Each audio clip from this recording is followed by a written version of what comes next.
Éminence, bonjour. Bonjour.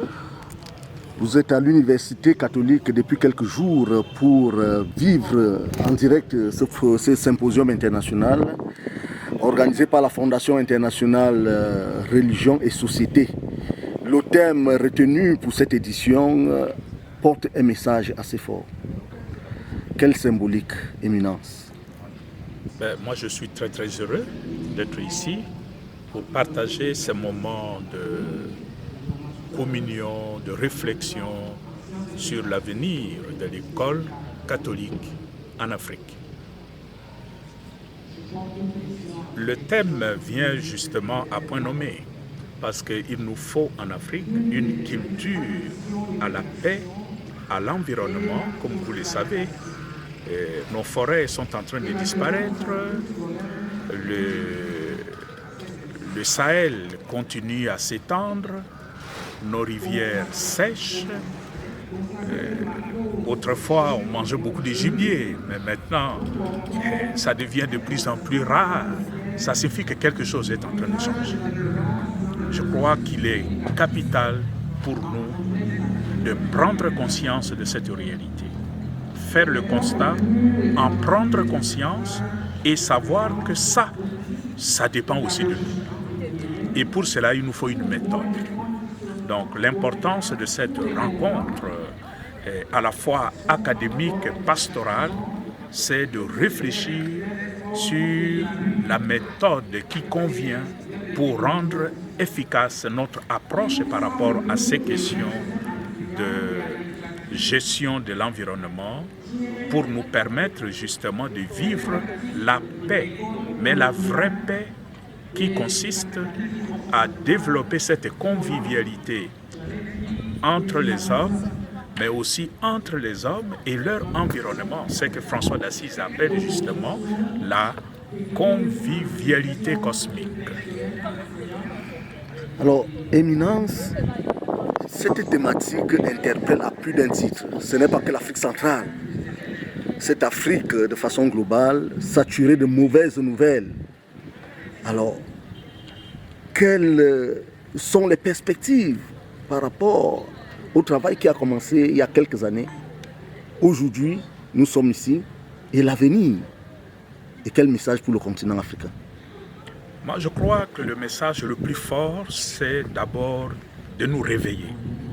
Nous sommes un peu comme un continent qui dort pendant que notre maison commune est en train de prendre feu. Le point positif dans cette affaire, c'est que si nous comparons notre forêt, ce qu'on appelle le bassin du Congo, qui est le deuxième poumon de l'humanité, si nous comparons ça à la forêt amazonienne, on peut quand même dire que notre forêt est encore un peu mieux préservée. Sauf le pays de la côte, là où on coupe le bois à tour de bras. Mais cette forêt est en train aussi d'être menacée si nous restons seulement dans cet état de sommeil. Nous devons nous réveiller. Et le message principal pour nos frères en Afrique, c'est d'ouvrir les yeux, prendre conscience qu'il y a un danger à notre porte. Et si nous continuons à nous comporter comme nous faisons maintenant, en utilisant des méthodes culturelles qui ne protègent pas nécessairement l'environnement dans un monde globalisé, ce sont des techniques qui fonctionnaient hier, quand nous vivions pratiquement en autarcie. Mais aujourd'hui, le monde s'est globalisé, nous ne pouvons plus continuer à fonctionner avec ces genres de méthodes. Bien sûr, si nous parlons de nouvelles méthodes culturelles pour nos populations, mais il y a aussi la question, mais comment ce peuple va continuer à survivre? Si on l'empêche de couper le bois de la forêt pour faire le feu, mais comment il va faire? Donc, ça induit en même temps la responsabilité de la communauté internationale pour trouver des solutions de rechange à ces peuples de qui on attend un changement de comportement. On ne peut pas lui demander en même temps d'abandonner sa façon de vivre qui remonte aux temps immémoriaux et ne rien proposer à la place.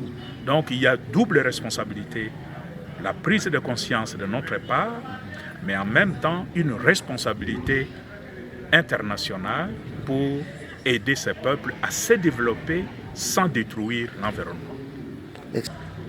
Je suis le cardinal Fridolin Ambongo, archevêque métropolitain de Kinshasa en République démocratique du Congo.